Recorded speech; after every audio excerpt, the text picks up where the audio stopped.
Welcome to the Hour of Happy, where ambition meets joy and big dreams don't come with apologies. I am Devin Roof, entrepreneur, marketing expert, and your inside source for what it really takes to build a life that you love. Whether you're building a business, making a career leap, or just chasing the spark that lights you up again, this is your space to grow, laugh, learn, and remember who the heck you are. This is the Hour of Happy. Let's dive in.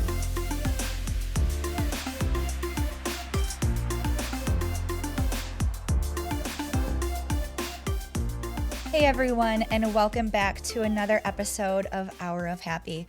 I'm your host, Devin Roof, and today's episode is one that's going to leave you both inspired and ready to take action. My guest today is a close friend of mine, but also someone whose story I absolutely love, because it's all about taking a leap, reinventing your path, and building something so fulfilling and completely your own.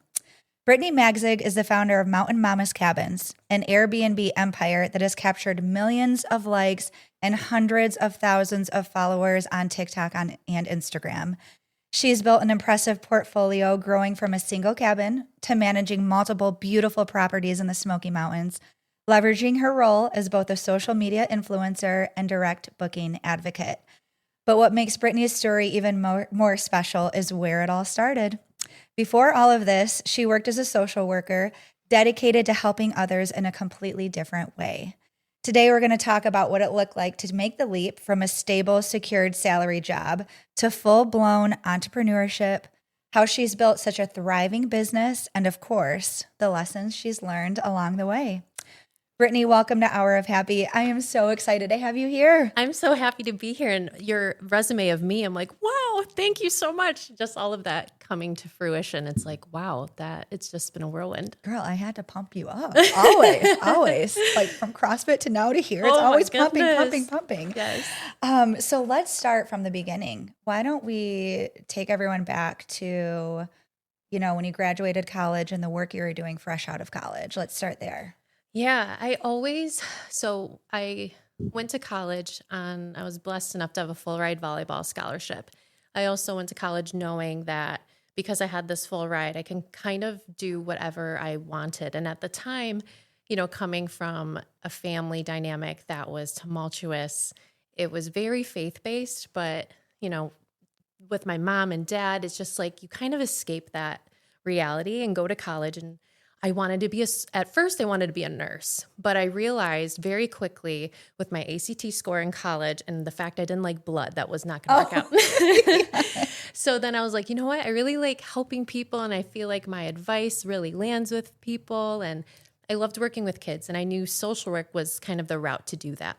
And so I got my bachelor's in social work. I did all my, junior and senior year going through practice and volleyball and managing, working in a school, and I realized I love this. I love the stability of it, the 8:30 to 3:30. Then I would drive from Warren back to Rochester, go to practice, go to lift, and I always enjoyed that kind of chaos.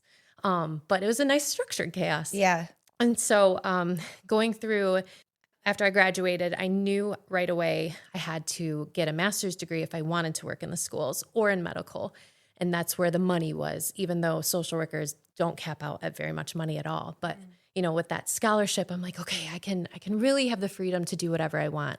So I applied for a graduate assistantship at Wayne State, worked as the assistant volleyball coach right after college. Oh, I never knew that about you. Okay, yes, cool. Yep. And my husband had actually went there for a year before we'd met. So it was kind of funny how full circle it came. I worked there for a year, worked halfway through my master's, was recruited by Michigan State University Volleyball to be their director of operations. Okay. So that was all a whirlwind too, because, then I had gotten engaged to Ben. He's from Okemos, which is right next to the university. And I'm like, I can be closer to him. I can finish this master's degree later. I worked almost a year at Michigan State, realized I really want to pursue my passion. This is great, but Power 5 volleyball is just not for me. The schedule, Yep. With Eric. And yes. It's just a lot. And at 24, I was not able to take all that on. Yeah. So after that stint, I did go back to college, finish up my master's degree, and I worked in the schools for 10 years through my first child, my second, And it was very rewarding, fulfilling, but there was a freedom I was missing of, if my daughter was a NICU baby in the hospital for 6 weeks and I had to take time off to do that. I couldn't be with her full time because if I didn't go to work, I didn't get paid. Mm-hmm. So it was that moment that kind of set me for the next few years of my exit plan. And I wanted more freedom for myself. Love that. So how did you feel, leading up to that exit point? Did you have some sort of date in mind, or how did you prepare? And I'm sure you had lots of conversations with your husband, Ben, and everything before, but maybe for someone that's considering a jump into something new, what kind of prepared you and what made you finally take that leap? Yeah. The big root of it, and I hate saying this because if people don't get to know me, they're like, wait, what? But a big part of it, I hated it when I met my husband, but he is so logical, but finances were a big factor. Mm-hmm. So when I was bogged down from work, I was wondering, what am I doing as a mother? I'm a new mother and I'm leaving my baby all of the time. It did not feel instinctually right. Right. And so I would come to Ben and share this with him. And we did have a good thing going at the time. We have a great in-home daycare. We have good flexibility. 8 to 4:30 isn't that bad when you can just leave everything at work, go get your daughter from daycare and come home.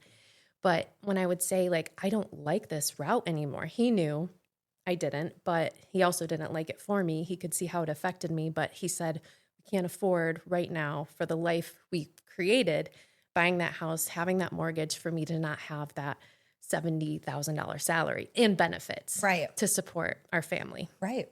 So inch by inch, I tried flexibility in another job that was conducive to my role as a social worker. So I went to early intervention, which was coaching parents with babies between the ages of 0 and 3. And so basically how it worked, if a child was born and either they had a developmental disability or they were 2 years old, for example, and weren't talking yet, they would write the Ingham ISD, the intermediate school district, and I would make contact with those parents. I'd set the schedule. I'd meet them. I'd come to their house and I would do the evaluation. And I loved that even though it was between the hours of 8:30 and 3:30, I could still make my own schedule. I worked from home, doing my reports on my own time. And I did that for a few years. I was going on my 3rd year. And then when it got to a point, I sat down with my bosses and I said, I am drowning. I was so upfront with them. I said, I am drowning. My work output will never be better than it is right now. And I feel like it's not even good. It's 50% of what you need. They knew that was correct, but they liked me as a person and they liked me for families. That was my strength. But they were honest and they said, well, just because of funding, everything, we are having to add more to your plate. And that's where I knew I was done. Yep. And at that point, my husband had been successful financially in real estate to where we had a year or two that we could play with to see, am I going to be a full-time stay-at-home mom? We had the Airbnb, and which is another story in itself on the side. But after this year or two of playing with what's going to be best for our family, what is that going to look like? And it's turned into, it has now. Yes. Okay. So let's talk about your Airbnb. What made you choose the Smoky Mountains and just dive in general to this? Yeah. Obviously, Ben's in real estate and you can share a little bit more about that. But what made you decide to kind of go that route or explore that? Yeah. When COVID happened, my husband and I cannot be still. When COVID happened, we were told you have to stay in your house for the next X amount of time and you can't leave. That's how we felt. And in the kindest way possible, I hate being told what to do, especially when there are other options. At the time for me as a healthy individual, and I wanted to not look selfish because, of course, I have immune compromised family and this and that, but I'm like, you're telling me I can't go outside? Yeah. Like, this is a lot. Yeah. So I'm like, okay, Michigan is very strict. Tennessee wasn't. And the Smoky Mountains was a place where my grandparents grew up. We grew up going. My husband and I had already been there 6 times together. So we were like, okay, what if we just Airbnb to rent was so cheap because all the owners were like, we are empty for the next few months. Right. So we would message them like, what would you take for a week? And we would get it 75% off. See, that right there, so smart. Like, who thinks to reach out even and just say, hey, what can we get for this? Sure, sure. I mean, I love that, but I feel like that's a true entrepreneurial mind, right. and like, just going for it, shooting a shot. Exactly. I love that. Okay. Yeah. Tell me more. And the worst they can say is no. So they would be, for 7 nights, we went to these most gorgeous honeymoon cabins on the top of Gatlinburg, overlooking the national park that usually go for probably $300 a night. We were getting for $45 a night. And so we drove down. It felt like we were in a movie because we were the only ones on 75 the entire way down. We're seeing cops. I'm hiding in the front seat. Like, we're going to get pulled over. And there's like nothing open besides some gas stations. So me and Ben would take turns going in because we can't like be seen together. I don't know. It was just a movie. COVID was, because it was at the height of the 2 weeks or whatever, 6 weeks in your house. Wild times. Yeah. So we get there and we love it. We love being in nature. We're connecting, him and I, and it was great. But then we had to go home. So then we go home. Ben can't work until May 7th because that was the governor's order. And this is about the beginning of April now. We were like, let's go to Tennessee again. So we go back down. And then at that time, we were like, we are getting these dates for cheap, but we can't keep doing this. And Ben's like, being a realtor, he's like, well, what if we look into buying a cabin and having our own to come down? Yes. And me knowing literally nothing about real estate at the time, I'm just like, bye, honey. He goes to work all the time. But Ben gets on the phone with one of our lenders. We got to see how much we could get approved for. And then, of course, what we got approved for, great. But the ones that were in our price range, we actually got to visit while we were there because Ben's a realtor and we were able to open the doors and look. Some of the places had foundations falling apart, just no view, very old cabins. And we were like, maybe this isn't for us, but we didn't feel at peace either with the ones that we were looking at. And so Ben saw this one on Zillow, which is like a sin in the realtor world. Like, why are we looking on Zillow? And we were like, this is the most beautiful cabin I've ever seen. It's at the end of our like price range. If we would get approved for this mortgage, but we have to make sure it sells. And if we don't, for lack of better terms, we could be screwed. Or Ben, logical as me, I'm so emotional. I'm like, oh my gosh, it can't fail. And he's like, we can always sell it. But at that time, we were saying we can always sell it wasn't very confident because we were in the middle of the pandemic. So we ended up buying it. The owners took our price. They took our offer, and I was able to start renting it immediately. And I knew after I started posting like, hey, we just closed on a house, everyone likes it on Facebook and so excited for us. And everyone tells us we want to go down there. But a lot of people weren't comfortable traveling yet. And I'm like, okay, we are doing okay, but I need to make a way that people know more about our cabin. So I created a TikTok about 5 months after we closed because I'm like, I can't keep. I just didn't like the lack of peace it gave, not having our cabin 100% booked, which is actually, if any cabin can get 100% booked, that's amazing. But, high standards for myself. But anyway, I made a TikTok to showcase our cabin, and TikTok coaches at the time who called themselves TikTok coaches, because I'm like, I have 13 followers and I'm posting like I have a ton. And it was kind of embarrassing to get started at first, but they were like, if you post 3 to 4 times a day, you will grow your account. So I started doing that. And I haven't let up on that quantity number in 4 years. Love that. You just get better and better, and it gets easier over time. More comfortable and all of that. And you guys, she's killing it. I mean, she really is. I'm going to drop the handles at the end of this podcast so you can all go follow her. But I want to go back to, you mentioned budget and price range. For someone that maybe is thinking about exploring or dipping their toe into real estate, how did you and Ben come up with that number originally? Is there a formula you use to determine how, you could budget for your first, Sure. rental or vacation home and that sort of thing?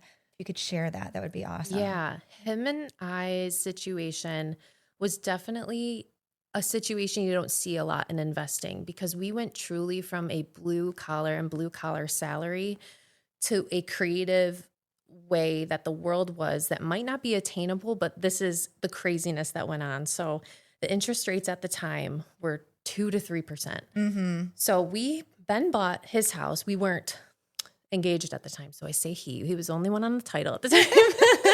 Our parents did not like us staying together. So we made it work. He bought it for $67,000, remodeled it over the next 7 years. We refinanced that house in 2020 at a 2% interest rate to get a cash refinance back.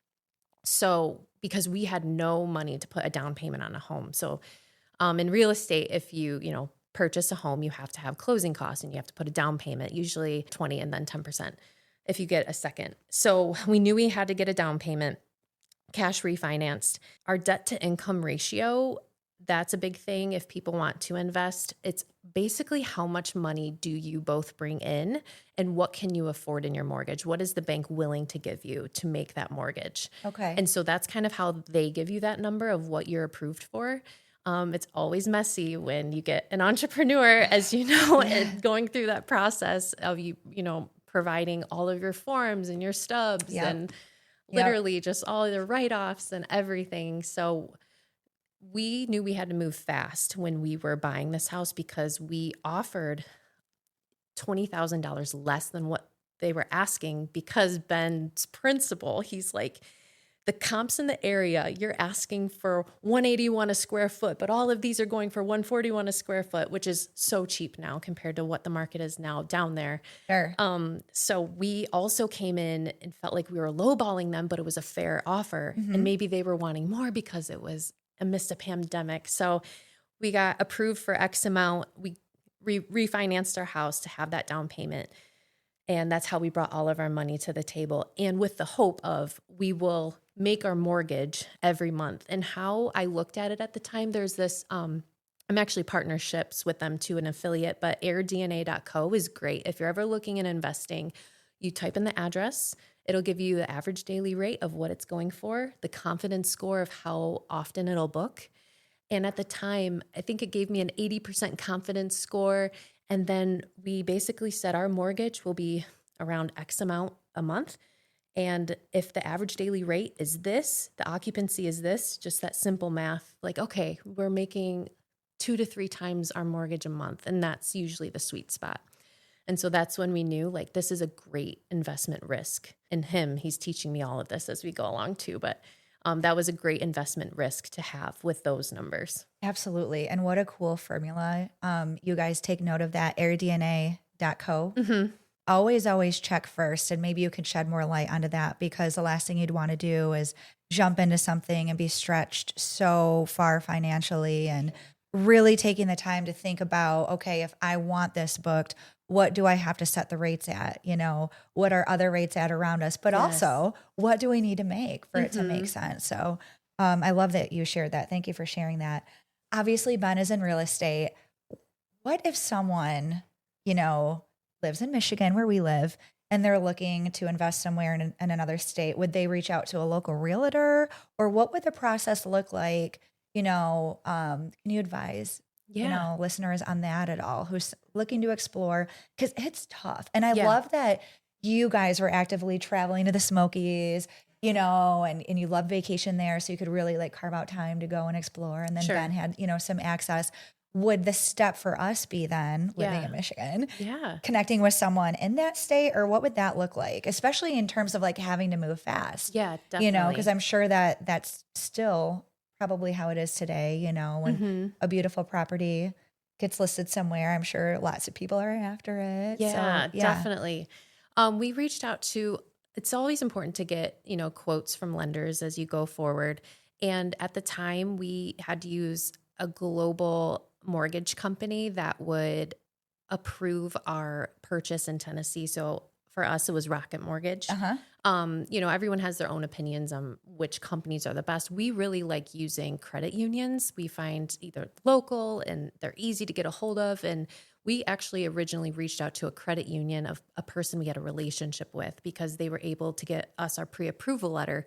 But in order to work with a state that has similar mortgage companies or reputable or that you just know will get to the closing table fast, Rocket Mortgage at the time was our route for that. Awesome. And I feel like that's the hardest process is, if you're not in a place where you can just throw out a cash offer, it's very important to get those relationships, the pre-approval and the logistics down because the underwriting process in just loans can be a lot. And it can make deals fall apart on both sides.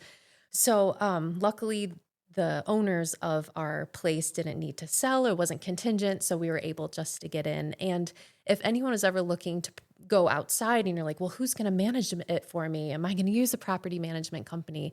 We actually asked the owner who they used, and we just started there. Then we started getting into Facebook groups, and then I would sit at Pigeon Forge, Gatlinburg lights and see like maintenance, call here, and I would cold call, pickup trucks on the side of the road just to get that network. Okay. To run it from far away. Awesome. And then in terms of realtors then, would it be smart to reach out to someone locally, obviously, who knows the area? Do you think that's where would probably be best? Because, living here, it's like, okay, I know realtors here. Sure. And actually Ben sold my house in Hazlet. Did wonderful. But yeah, it's kind of like going into the wild if you don't have any connections anywhere. And I love that you shared that about the bank, but I guess it'd probably maybe be similar when it comes to finding a realtor there is like maybe exploring and, different real estate companies or brokerages and just cold calling and reaching out. Is that, or maybe the financial institution could recommend a realtor. I don't know. What would you recommend for that? I think the worst decision people can make in the largest transaction of their home, and people can call me biased all they want because I'm the wife of an associate broker. But if you do not use a realtor for a transaction, you can truly leave so much, thousands and thousands, maybe even $10,000s of dollars of money on the table that you're not going to have. I just feel like when we even go down there, Ben's a realtor, but we always reach out to a local realtors we've made connections with because they know the area. They know what can happen. They know the homes better than we all do. They know the market. And if we get offers in and they need to sort through what is best, I just think of all of the people who I read on Facebook groups or social media. A lot of people in investing when they're selling their short-term rental are for sale by owner. All of them. It's because I don't know whether it's they have the money and they're like this untouchable, like, I'll sell it on my own. And then they have iPhone photos and they're just not taking advantage of like the marketing that could bring in tens of thousands of more dollars. And so I think having a realtor to navigate through those creative offers, the inspections process, all of their network, I think is a huge thing that goes overlooked. Appraisers, inspectors, contractors. If you are a for sale by owner, you typically know none of that. You only know what can be fixed in a very short amount of time, the people that you've used. Yes, that makes sense. So speaking of, scouting for potential properties and things like that, obviously location is going to be huge if you're looking to keep the cabin full. Are there any additional amenities that you would recommend, if someone is, again, exploring this opportunity? Do people, do rentals book up quicker if they have a hot tub or a pool, or accessibility to one if it's a condo, let's say, closer to water, closer to a national park? Right. Like, talk a little bit about that and what people should kind of look for. Yeah. And the Smoky Mountains in particular, your goal is to have people feel that the value of their stay at a cabin was worth it, that they don't want to leave. So whatever you can do to provide that, luckily we have an amazing view at our cabin.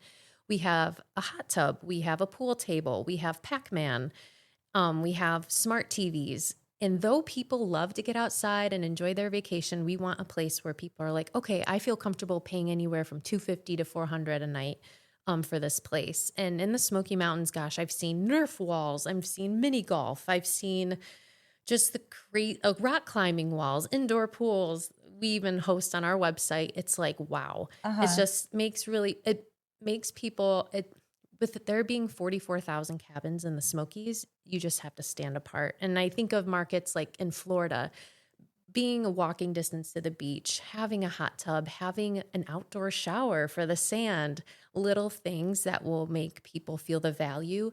And I think the worst thing someone can do is not put the money in if they have it available to make an amenity like, oh, maybe I don't need a hot tub, or we don't need, if you're in Florida in the middle of Orlando, we don't need a pool. Like those things are essential. Right. And you just want to, because the market is in real estate right now saturated, you just want to find a way to stand apart. Okay. That makes sense. So in addition to the amenities, is there anything that you're doing, on social media or just in general for guests? If, can they access you at any time while they're staying there? Can they reach out to you for recommendations for restaurants?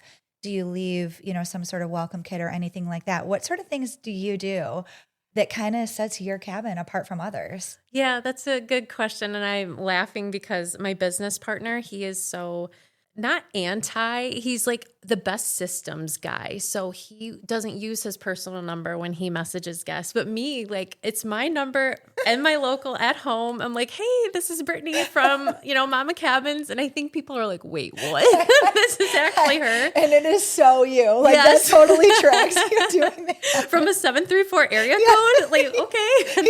Yep, that's my personal number. I do leave a welcome basket each time. I have a welcome book that I need to update. It's been 5 years. So some of these restaurants, even in the welcome book, are no longer, but it has like my family history in it that people really love. Yes. Guest books that people can sign. So my personal touches aren't necessarily, I've never been like the aesthetic girly like I've always wanted to be. It's more of like that relationship that I try to cultivate. Oh, it's so huge. Even in business in general, man. Relationships.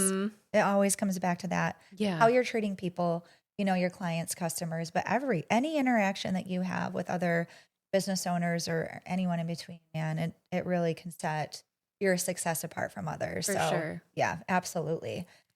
So I want to talk about social media now because you're killing it over there. Oh, you're sweet. How do you approach marketing for the cabin? And maybe before we talk about social, let me actually retract and talk about how you are building a portfolio now. Essentially, it sounds like a direct booking site through you. Is that correct? Yes. Yeah. So let's talk about that first, because now, you're just going to start amplifying everything through social. So talk about what you're looking to do now. You started with one. Yes.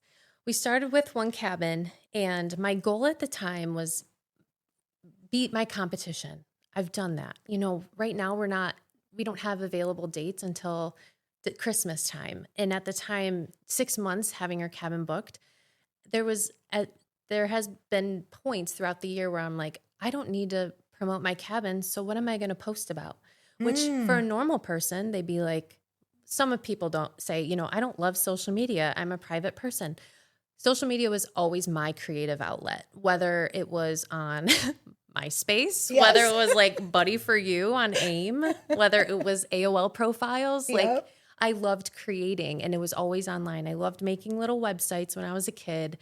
Graphic design in high school, like I was always in class for that one, paying attention. And so when, Facebook and then Instagram, and it was like, what's next? And then it was TikTok, and I'm like, this is the best of all worlds. TikTok got a bad name at first because it was like this teen dancing app. Yeah. And even in COVID, I'd see a lot of my adult friends dancing, and I'm like secretly envious. Like I wish I had that confidence to get out there, because how much fun they're having. But I was like, I'm just too worried about what people think right now. And then when and then when I was sick and tired of feeling that way, I just kind of slowly started to put myself out there. So when I got bored with my cabin and it was doing well, and I say bored in the most gratitude way possible, because not many owners can say a lot of owners struggle for booking. So when I got that booked with social media, I looked at Ben, I'm like, he's like, well, we need more cabins. And I was like, yeah, with what money? Yeah. we have an investment, I just quit my job. Yep. He makes, good money. I wouldn't say comfortable. We're always like wanting better for ourselves in whatever aspect that is. But with the interest rates rising, the home prices did increase 100% from what they were before, anywhere from like 75 to 100%. to make the same purchase on our house now, we would have double the mortgage. And we were like, that's not worth it to us. I don't want to, like you mentioned in the beginning, be worried about making ends meet when this was supposed to be a fun investment and like keep us up working and, working towards it. So I reached out to a guy, a man, a friend who was, and I love that you mentioned you have web developers on your team too, because I knew nothing about this aspect, but I posted on my Facebook one night when TikTok was shutting down. I wanted to save all of my videos, and I made a Facebook status and I go, hi, does anyone know computers or good with IT? And then a friend of mine, Andrew, who is in my network in the Smokies, I knew him from TikTok. We all have our little community in case we need to exchange cleaners or builders or contractors. Smart. And he wrote me, he goes, I know computers, send me a message. I'm like, sweet. I'm like, this is my idea. So I did not realize Andrew at the time was a part of the project of Ben Labs with Mr. Beast. Bill Gates built an extension of YouTube. Wow. That he retired from years ago. Okay. And he's around our age. And I didn't realize that at the time, but I realized it when this man made a website overnight. We called it TokDoc, where we created a business overnight and all of the other creators who were going to be in the same problem. If TikTok got shut down, we needed our videos to go on other platforms. Yeah. So we started a mini business and I would be the face of it. I'm like, this is called TokDoc. Hey, if you guys need your video saved, come to this website. And he was the builder and I was the face of it. So we did that. And then TikTok came back on. We're like, well, that was a nice couple $100, right away. A few months later, I said, I have an idea. I can't afford more cabins right now, but I see this vision of using our 500,000 followers to approach owners to help me do exactly what I'm doing for my cabin. That's right, baby. Let's go. Let's go. And he's like, he truly is so funny. He's just so intelligent and also very engineer minded. He's like, Brittany, just dead face. You are the woman to make this happen. I need you to be annoying online, but you are it. And I've always wanted someone like you in my corner. He's like, I've built websites for decades and I've always needed a Brittany. He's like, I'm in this with you too. And we're 50-50 partners. And he helped me build Mama Cabins. He still does. He's the creative strategist behind a lot of things that I'm unfamiliar with still. SEO, the analytics behind it. He calls it God mode, where he creates everything behind the scenes. He can code off the top of his head. And I just give him all the just credit in the world, because I'm like, what are the analytics of my impressions online and engagement? And I need to do this and I need to strategize this way. And did you see that, how that was received? And so we work really well together of collaboration. That's so great. That's awesome. So Mama Cabins now has how many cabins or rentals listed currently? Yes. August 1st, we launched the idea. Okay. And since August 1st, 16. Okay. Yeah. That's awesome. And so where is your traffic coming from to get to this website now? Because, you were posting on Airbnb and other things like that, or you had your properties there, as most people do. How are you driving them to this new website now? Yeah, a lot of it is truly through social media. So TikTok, Instagram, Facebook. We want to eventually, I always loved writing. That's like kind of my backseat thing, but considering Substack and things that would just benefit on a marketing standpoint. But a lot of it is social media, which is also kind of scary because, as we saw with TikTok, or even like robots and bots getting banned and creators like not having their accounts anymore, or the worst, knock on wood, getting hacked. Yeah. Our accounts can be taken away at any time. So we're truly trying to figure out creative ways also with Google to be a household Google name as well. So if one of our platforms fell off, how can people still find us? Love that. Love it. Awesome. All right. So now I have to ask, kind of like the tougher questions, right? Sure. We keep it real on this podcast. So you've done exceptionally well, and I'm so proud of you. But are there any lessons you learned from things that maybe didn't go as planned along the way? Yeah. Let it rip, girl. Yeah. It can be like, do you want the PR version or do you want the truth? We want the truth. We want to keep it real. Okay. I'm just teasing. It can be with guests. It can be with, the process in general, the transition from, whatever you could share. Yeah. The main focus of Mama Cabins and how this was all started was social media. Now, through my 20s and my early 30s, a lot of people maybe in business when they get started are like, I am my biggest enemy. I am standing in the way of my success. I feel like I got started with much experience under my belt to where when I quit my job, I had gone through so much in a long period of time to make not even a quick calculated move, but this was very strategic of me getting out. I've had a lot of sleepless nights over it, years of sleepless nights, years of considering, years of opportunity in my own head of problem solving. What is the math problem here?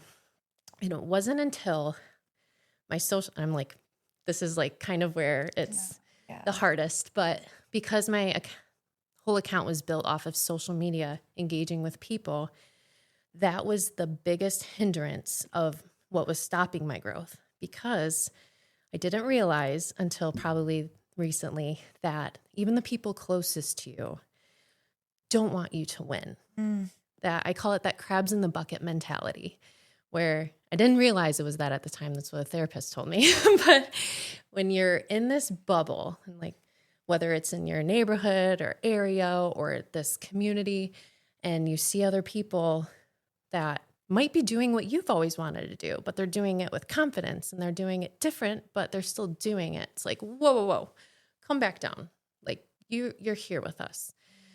It kind of felt like that when it wasn't, it's one thing for family who may not understand your business ideas to throw, doubt your way. It might even be one thing for your spouse, but like when people that, you've allowed in your life, in your bubble, in your home, and do it in a way that is a betrayal, throwing doubt on like everything that you've built, you actually do start to question yourself and they're like, wait, am I missing something here? No doubt. But once I realized how I processed through that, I'm thankful I had the maturity. I could not say this 5 to 10 years ago. I would have gone to those people or that person, been like, how could you ever do this to me? You knew what you were doing. Why would you ever, you waited until now when I've been building this for 4 years and you saw what was about to happen and you were like, you're too much. You need to stop. Everyone in the community talks poorly about you. Everyone makes fun of you. And you're like, wait, you're my friend. Like you didn't want to tell me this 2 years ago, but right when I was about on the brink to building what could be life-changing for my family, my community, regionally in the Smoky Mountains. So when I brought all of that to God, truly, and it sounds cliche, but I had nowhere else to go. Right. I mean, I could go to my husband, but men can only provide so much. Yeah. I could go to my mom. I could go to my sisters. I could go to friends, but like no one knew my situation and my journey like God did. So I said, like, God, I need to sit with this. And when I didn't speak, when I didn't lash out, when I didn't try to make things right or even understand their point, or I knew within this was what God placed on my heart to do. I did not go through this journey to stop here. When I gave it to him, the things that were meant to fall away did. And that's when I would sit in my car and like songs would come on. I'm like, God, that was you, because there was like my radio wasn't even on. Yeah. And just things that I would get a sign of, I'm handling this the right way. And, what darkness doesn't want to see, will fall away on its own. And that's exactly what happened. And once that layer was off of our family and off of our lives, I can't even begin to tell you the amount of blessings that have come since that and just being faithful. I'm sure. And how does it feel now that you're through that? I mean, and I want to say too, a lot of that has to, the mental toughness and building your character. And it takes a lot to put blinders on and to tune out negative. It's hard. It's hard. And it's something that is going to stay with you through your whole journey, and it's going to pop up in unexpected places and times, and it's never going to go away. But you've made it through that first part. What were some of the things you think that, with God's strength that you've done for yourself or implemented to kind of like keep those blinders on going forward? That's a great question. And it was hard to keep those blinders on because, like I said, I feel like whether people like to admit it or not, when they're fighting their own demons and battles, like I believe spirits or whatever, like they're using that situation to maybe like bring others down with them. Yes. So when it's so close to you in a community, it's hard to keep those blinders on because the proximity is so close. Yeah. So I think going through what I did and I felt like was the most betrayal probably in my adult life I may ever face because I was so blindsided. But now since I have that experience, I can anticipate. I'm like, oh, I actually knew that years ago, but I just had a blinder on because I'm like, it'll be fine. Yeah. But to keep those blinders on is hard. But I realized that if people aren't talking poorly or disagreeing, I'm not being authentic. If I'm trying, a friend to everybody is a friend to no one. Love that. And so if I'm not moving forward with transparency, authenticity, I'm betraying myself. And so how I keep my blinders on is I am who I am and I'm proud of who I am. I am the same to anyone's face that I am behind their back. I'm truthful, but I hate making anybody feel embarrassed or bad about themselves. So I'm always like carrying an aura of positivity around me. So keeping those blinders on, knowing that I'm moving forward with my character at the utmost priority, my integrity. And sometimes people may not like, and I think what they just don't like is seeing that because I'm not controversial online. I mean, I might say something controversial I do as an Airbnb host, but it was a lot to move through in a new territory, but I'm grateful to have gone through it because I can pinpoint that like, yep, you're not coming with me on this journey. That's right. That's right. And that's what it comes down to, sometimes. And that's good. And creating that space, like you mentioned earlier, your bubble and, protecting that. That's wonderful. Okay. So what's the biggest win or most rewarding part of this journey that you've been on now? Yeah, I think the most rewarding has been the freedom. I don't have to take time off. I don't have to ask somebody if I can miss work for my daughter's soccer in the morning. I think freedom has been the biggest win. And all props go to my husband too, because he has created a life for us where I can have these reins to try something out. And if it doesn't work, that's okay. He knows also businesses, and more than anyone, businesses take a long time to get off the ground and sustained and going through economy and life's changes. And he let me, with peace, have that freedom as well and that autonomy to, he loves my business partner too. He thinks he's great for our business. And I think aligning yourself with people who he knows too, that will help us succeed and me succeed. But I think the biggest, most rewarding part, aside from, serving the people in our community and in our cabins, because that is so rewarding in itself, and saying, this is the best family vacation we've ever had. I feel peace here. I feel your love here. But it's truly having the freedom for my family, because I feel like when I was burnt out and I was not really enjoying my life of motherhood too, that trickled to guests, because if they had a problem with the light switch or the bed, and it's like, oh my gosh, I don't want to respond to you. And like, I would get like mad at them for literally just because my automated messages say, let us know if we can do anything during your stay. And it's like, they are, and I'm going to get mad at them for that. Right. So I even saw a quote on Instagram recently. It was like, if we're in the business of serving people and we go, oh, I just hate people, and we literally work with people every day, we have to self-check like, okay, how can I reset myself? Because these people actually too put food on our table. Yeah. So I'm like, that is a good reminder for me, because I definitely used to get there a lot, just being burnt out in life. Oh man. It's hard though. It's hard when you have a lot coming at you, but again, you took the plunge, you took the risk, and you're feeling the reward. And it's not to say it's always going to be easy or has been easy journey, but it's worth it where you're at. So what advice would you give to somebody who is thinking about making a career change, taking the plunge into something new, and is maybe a little nervous or afraid? Any like words of encouragement or advice that you would like to give them right now? Yeah, the cliche, you do only get this opportunity once. And I always believe there's a reason that if someone feels so in their spirit in a certain season, why do I feel like I need to take the plunge on this? Why do I feel like I need to do this? Listening to your instincts to do that, Because what my husband and I always say to each other, I can always go back to the schools. Mm-hmm. I can always go back to the corporate job. Yep. You know, if it doesn't work, it's not the end all be all. I'll just make it work. I'll pivot. I think pivoting constantly is essential. Not having, thank God I'm not type A because I'm always like flying by the seat of my pants or what feels good, but I need some type A in my life. But I've sought that out when I've needed. But, you know, just listening to that divine spirit or gut and pull at your heart to try it, because you can always go back to what was before if you need to create more stable income or a stable life. But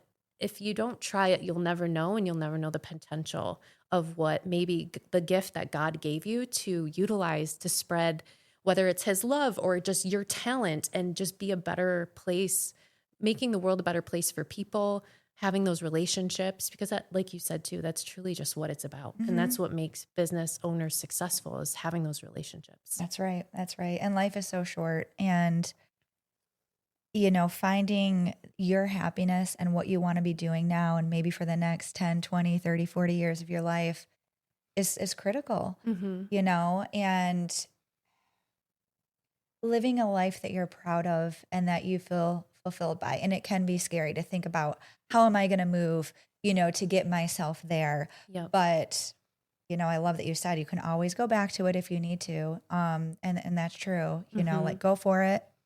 Know that there's a plan B, but go for it. It's worth it. You have one life to live. And knowing what your weaknesses are is being honest with yourself. Like, I knew analytics, even follow through on the small tasks, like getting a business phone and just following through. It's like, gosh, just getting those little things, just knowing your weaknesses and finding people that will compliment you. Love that. So what does happy look like for you now compared to before? I know you probably get to spend a lot more time with your kids, but what else? Like, what do you feel is different now from before? I feel I had never known. I mean, when I first started as a content creator, there'd be videos that would go viral, you know, and you're like, wow, 5 million people saw this. Like, this can be like a global thing, maybe. But then it's like, well, 5 million people saw it, but what impression can that leave for the long term? When I started Mama Cabins and I saw what drive it got from globally, just, you know, Canada, and we have people come over from the UK, and I literally think that our company, if we keep growing at the rate we are, if we keep being open to even adding to our team, we want to compete one day with Airbnb. We want to compete with Vacasa. We want to compete with Booking.com. And that. I mean, if they want to buy us out one day, that would be kind of sweet too. But Listen. Creating the systems where, yes, it's great with freedom with my family, but this has opened up doors of international opportunity that we are competing with the best in the industry, and it's fun, and we're just getting started. I love it. I'm so excited for you guys. And, you know, for y'all listening too, just as a reminder, I mean, this comes with a lot of hard work, grit, perseverance, not stopping, but it all comes down to the action. And if you are going to do something like this, you guys, just make sure you are ready to take action behind it. And I love hearing those goals that you all have, and I will be rooting for you guys along the way. You guys are just absolute rock stars, and I adore you and Ben both. So thank you so much for joining me today and for sharing your incredible journey.